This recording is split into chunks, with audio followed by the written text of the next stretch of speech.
गंगापूर रोडवरील नूतनीकरण झालेल्या स्वर्गीय बाळासाहेब ठाकरे शस्त्र संग्रहालयाच्या परिसरात अनेक वर्षांनंतर पुन्हा एकदा चैतन्याचं वातावरण पाहायला मिळाले।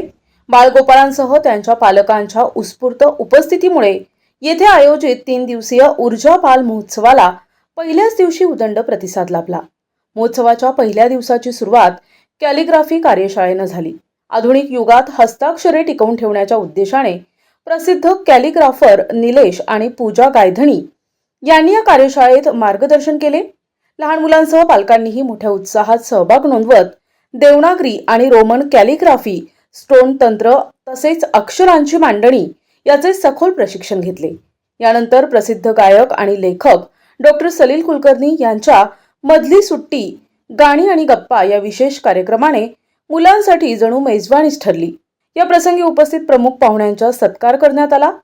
नाशिक महापालिकेचे आयुक्त यांनीही या उपक्रमाबाबत आपलं मनोगत व्यक्त करत अशा सांस्कृतिक आणि शैक्षणिक उपक्रमांचे कौतुक केले। कार्यक्रमादरम्यान बोलताना डॉक्टर सलील कुलकर्णी यांनी स्मृती उद्यानातील ॲडव्हेंचर पार्कचे विशेष कौतुक केले। नमस्कार, मला मुळात असं वाटतं की मी मनपूर्वक अभिनंदन करतो अजय दादांचं की लहान मुलांसाठी काहीतरी करण्याचं त्यांच्या मनामध्ये आलं आणि इतकं अप्रतिम पद्धतीने ते केलं। पण लहान मुलांसाठी वेगळं मनोरंजन पाहिजे, वेगळा वेळ द्यायला पाहिजे, वेगळ्या जागा पाहिजे, हे पहिल्यापासून आपली सगळी वडीलधारी मंडळी सांगत आली आणि आपल्याला लहानपणी ते मिळालं। ते पुढच्या पिढीला मिळावं म्हणून जी लोक काम करतात त्यांचं खूप अभिनंदन करायला पाहिजे। त्याच्यातले अजयजी आहेत आणि फार सुंदर झालंय हे जे मागे आपल्याला दिसतंय, ही गोष्ट कुठल्याही मोठ्या माणसाला पण परत लहान व्हावं असं वाटायला लावणारी सुंदर गोष्ट आहे। आता पण बघा ती इथे छोटी मुलं चढताना दिसत आहेत, वरती छोटी मुलं दिसत आहेत, हे किती सुंदर आहे पहा। ते तुम्ही सगळ्यांना दाखवा म्हणजे लोक जास्तीत जास्त इथे येतील। आणि मला नेहमी असं वाटतं की लहान मुलांना सारखं मोबाईल बघू नको रे ओरडण्यापेक्षा त्याच्यापेक्षा इंटरेस्टिंग काहीतरी दाखवलं तर लहान मुलं आपोआप मोबाईल बाजूला ठेवतात।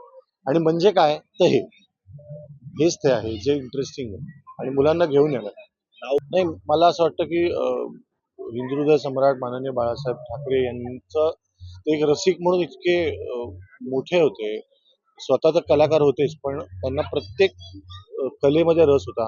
लहान मुलांमध्ये लहान मुलांसाठी काय करता याच्याविषयी तर मला असं वाटतं त्यांच्या नावानी अशी जागा होणार खूप चांगली आणि महत्वाची गोष्ट। नाशिककरांना काय आव्हान आहे?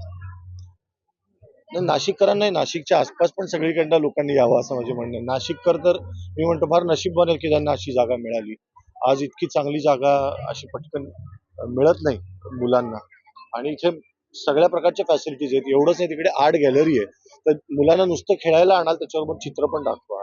म्हणजे काय होतं, आपण जसं पुढच्या पिढीतले कलाकार तयार करत असतो आम्ही, तसं पुढच्या पिढीतले चांगले ऐकणारे चांगले बघणारे पण तयार करायला पाहिजेत। त्याच्यातली ही एक गोष्ट।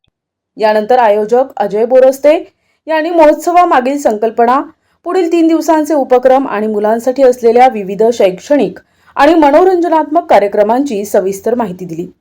वंदनीय हिंदुहृदय सम्राट बाळासाहेब ठाकरे यांच्या स्मृतीप्रित्यर्थ केलेलं हे उद्यान आहे। यात कुठे बाळासाहेबांचा पुतळा नाही, पण बाळासाहेबांना अपेक्षित असलेली युवा पिढी या ठिकाणी घडत आहे।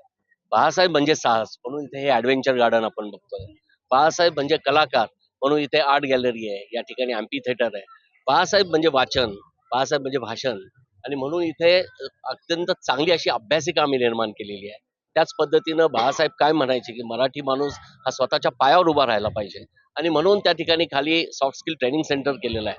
असं खऱ्या अर्थानं त्या विचारांची तरुण घडावा या दृष्टीने हे उद्यान आहे आणि मला खात्री आहे नाशिककरांना हे आवडेल।